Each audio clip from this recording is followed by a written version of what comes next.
Welcome to the Deep Dive. Today we're looking at something, well, frankly, pretty shocking from history, right at the end of World War II. Yeah, it's about how those wartime alliances, the ones that had just won the war, started fracturing almost immediately, led to some potential plans that are quite eyebrow-raising. Definitely. And we're basing this on, what, primarily British documents. That's right. The main source is Operation Unthinkable. Hmm. It's a British military report from May 1945, top secret then, but declassified back in '88. We're also looking at some more recent commentary Okay. from Maria Zakharova, who connects these old plans to, well, later U.S. strategy, and an article from Canadian Dimension adds some context, too. Got it. So the mission today is really to dig into what Operation Unthinkable was actually about. Exactly. What were its core ideas, and what does its existence tell us about how the Western allies were seeing things right as the Cold War was basically dawning? Okay, so Operation Unthinkable, May 1945, Germany's defeated. You'd think celebration, right? But Churchill commissions this report. He did, prepared by the British military's Joint Planning Staff. And its objective was, let me get the wording right, to impose upon Russia the will of the United States and British Empire. Pretty blunt. Wow, that is direct. No mincing words there. Not at all. And it's startling how fast that shift happened, you know, from allies to this. Suggests a really deep mistrust simmering beneath the surface. So imposing their will, even if it was just about, say, Poland, as the report mentions a square deal for Poland, Yeah. the implications were huge, weren't they? Absolutely. The planners knew that even that limited objective could require a massive military commitment. It could potentially spiral very quickly into total war. And the report actually explored that possibility, right? Total war versus maybe a quicker, limited strike. Yes. It laid out two main hypotheses. The first was that, realistically, to get lasting results, you might need total war. The second explored if a quick, limited success might be enough. Okay, let's start with that total war idea. How did they think they could actually defeat the Soviet Union, aside from hoping for a revolution or something? Right. Barring internal collapse, they saw two main military paths. One, occupy huge chunks of vital Soviet territory, cripple their ability to make war. Mm-hmm. Two, somehow achieve a really decisive defeat of the Red Army out in the field. Occupying Russia. I mean, didn't Napoleon and Hitler show how difficult that is, the sheer size? Precisely. And the report acknowledges that directly. It talks about Russia's history of trading space for time, retreating, relocating industry, scorched earth like they did against Germany. So a potential quagmire. A huge one. The planners noted there was, and I quote, virtually no limit to how deep they might have to go. They even mentioned the German advances in '42 didn't ultimately work. It's a sobering thought. And what about the actual troops on the ground in Central Europe, May 45? How did things stack up? Well, the report pointed to a significant Soviet advantage numerically, something like 3-to-1 in terms of division. 3-to-1. That's considerable. It is. Now, the Allies had strengths, definitely. Better organization, maybe better equipment in some areas, potentially higher morale after the victory in the West. Okay. But they didn't underestimate the Red Army. Called them formidable opponents, competent commanders, decent equipment, battle-hardened against the Germans. But maybe not uniformly. Correct. The report did mention variations in the quality of Soviet divisions and noted their overall mobility, tactically speaking, was lower than the Allies. So even with Allied advantages, defeating that huge force decisively, that sounds like an immense challenge. Immense.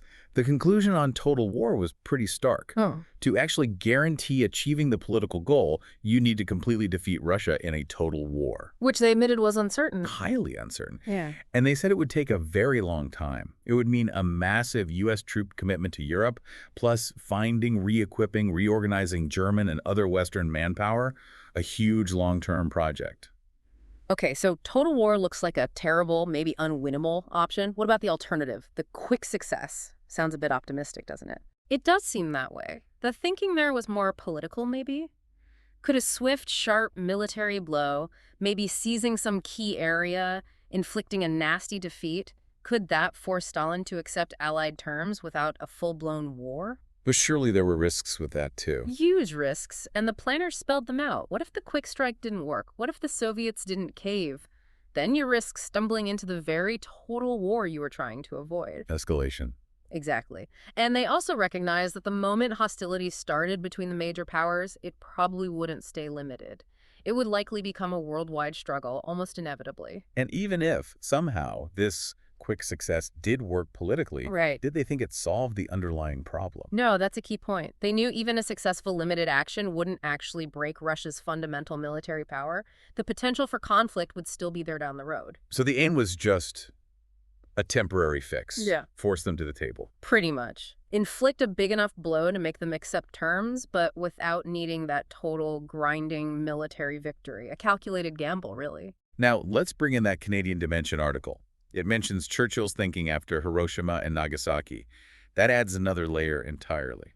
It really does, a chilling one. The article claims Churchill, seeing the power of the atomic bomb, started pushing for using it against the Soviets. Seriously? Mm-hmm. Is there evidence for that? Well, the article cites an alleged FBI archive note. It quotes Churchill supposedly saying that dropping an A-bomb on the Kremlin would simplify dealing with Russia. Simplify.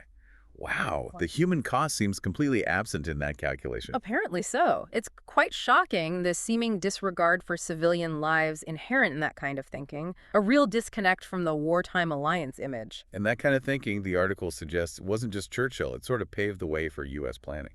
It seems that way. The Canadian Dimension piece talks about a whole series of U.S. nuclear war plans developed between 45 and 49. At least 9 are mentioned. 9 plans. Yeah, with code names like Bushwhacker, Broiler, Sizzle, Shakedown, Off-Tackle, Drop Shot, Trojan, Pincher, Frolic. They're described as first strike plans. Meaning attack first, before they can hit back. Essentially, yes. The idea was to destroy the Soviet Union's capability to retaliate, aiming for a victory without the U.S. itself suffering major damage. That seems to have been the core logic. And Operation Drop Shot is one of the more detailed ones mentioned, planned for the future. Right. Drop Shot was drawn up in 1949, but it envisioned an attack kicking off on January 1st, 1957. 1957, that's planning ahead. It really is. And the scale was terrifying. We're talking at least 300 nuclear bombs, plus 20,000 tons of conventional bombs. 300 nukes. On how many targets? About 200 targets across 100 cities and towns, including Moscow, Leningrad, major urban centers. And that wasn't all. It included plans for a major ground campaign afterwards. A ground invasion after a massive nuclear strike. Yes, involving Western European forces. The goal was stated as complete victory. It's almost surreal, isn't it? Just a few years after fighting side by side, these incredibly detailed plans for annihilation were being drafted. What does that tell you? It tells you the trust evaporated incredibly quickly. But the article notes the U.S. didn't actually have that kind of arsenal right away, did they? No, that's an important point. In the late 40s, the U.S. atomic stockpile was still pretty limited, maybe 50 bombs by 1948, and only a handful of B-29s modified to carry them. So the plans were maybe more aspirational or theoretical at first. To some extent, perhaps, but the intent was clearly there, and President Truman signing NSC-30 in September 48 was a big step. It basically said the U.S. was ready to use all means, including atomic weapons if necessary. And they were trying to figure out what the Soviets were up to. Definitely. Lots of intelligence gathering, including risky overflights of Soviet territory to map targets and assess their defenses. You really see the Cold War machinery clicking into gear there. The B-29s sent to Europe during the Berlin blockade, then NATO forming in 49. Absolutely. Those were very visible signals. Hardening positions, forming alliances. NATO in 49, and then, of course, the Warsaw Pact forming in 55 in response. The lines were drawn. Then came August 1949. The Soviets test their own bomb. That must have thrown a massive wrench in the works for U.S. planners. Oh, completely. It was a seismic shock, the end of the American nuclear monopoly. It just shattered the core assumption behind many of those early plans, the idea of an easy, one-sided victory. So they had to rethink. They did. The question shifted. It wasn't if the Soviets could retaliate, but how much damage would the U.S. have to inflict to guarantee Soviet surrender, even knowing they could strike back? But the basic approach didn't change. Still focused on offense. Largely, yes. As Professor McKenzie points out in the materials, the U.S. focus remained heavily on offensive, preemptive strikes, first strike plans, even in official policy. Which eventually led to SIOP, the Single Integrated Operational Plan in 1960. That's right. SIOP formalized it all, and the initial version, it was truly apocalyptic. How so? It planned a massive simultaneous nuclear strike, hitting Soviet nuclear forces, military bases, cities, but also China, Eastern Europe, thousands of targets. Thousands. How many warheads? The estimate for that first SIOP was almost 3,500 nuclear warheads. 3,500. The estimated casualties must have been. Astronomical. The estimates range from 285 million up to 425 million dead. Good grief. There's even that infamous, chilling anecdote about General Power asking about Albania, like, why spare them if everyone else is getting hit? It shows the mindset. Did that plan ever change? Well, the Kennedy administration pushed back on it. They wanted more flexibility, more focus on targeting Soviet military forces first, trying to maybe limit civilian deaths. But even with those modifications, the potential death toll remained horrifyingly high. Okay, let's loop back to Maria Zakharova's comments. She connects this history, Operation Unthinkable, directly to things happening now. She does. She specifically mentioned a reported march in London on May 8th involving what she called Ukrainian neo-Nazis. She found it astonishing. And she drew a parallel to Cable Street. Yes, the anti-fascist demonstration in 1936 London.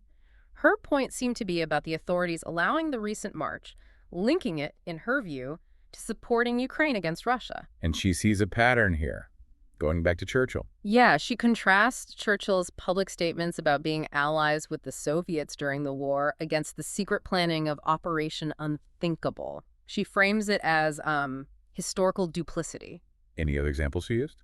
She also brought up the Allied intervention in the Russian Civil War much earlier as another instance of Western hostility. So how does she interpret that London March in this context? She essentially calls it a parade of ideological errors of Nazis and collaborators, and her conclusion is quite pointed that the Anglo-Saxons, by failing to defeat Russia strategically over the years, have ultimately just defeated themselves. That's her perspective, connecting past plans to present conflicts. Right. So stepping back, we've seen this incredible story, Operation Unthinkable, a real plan conceived in secret for war between the Allies right after WWII ended. Yeah, and we saw the planners themselves pointing out the huge problems, the risks, the likely futility of total war. Then Churchill's apparent later thoughts on using atomic bombs, leading into those extensive, frankly terrifying U.S. nuclear war plans like Drop Shot and SIOP. It's just such a stark contrast, isn't it? The public image of unity against Nazism, and then almost immediately these private calculations for a new conflict. It really exposes the raw power politics underneath. It really does. It shows how quickly alliances can shift, how deep suspicion can run. Maybe those dynamics haven't changed all that much. In Zakharova bringing it into the present day, it forces you to think about how history is used, how it's interpreted, maybe even manipulated in current disputes, questions of historical memory. Definitely. So this whole deep dive into these, well, unthinkable plans, it really makes you ponder the nature of power after a major global conflict. Absolutely. What were the real driving forces? What kind of long shadow did this early Cold War thinking cast over the next few decades? And it leaves you with a final, maybe unsettling thought. Considering these plans were real, what other unthinkable scenarios might still be hidden away in the archives of history? What else were they considering?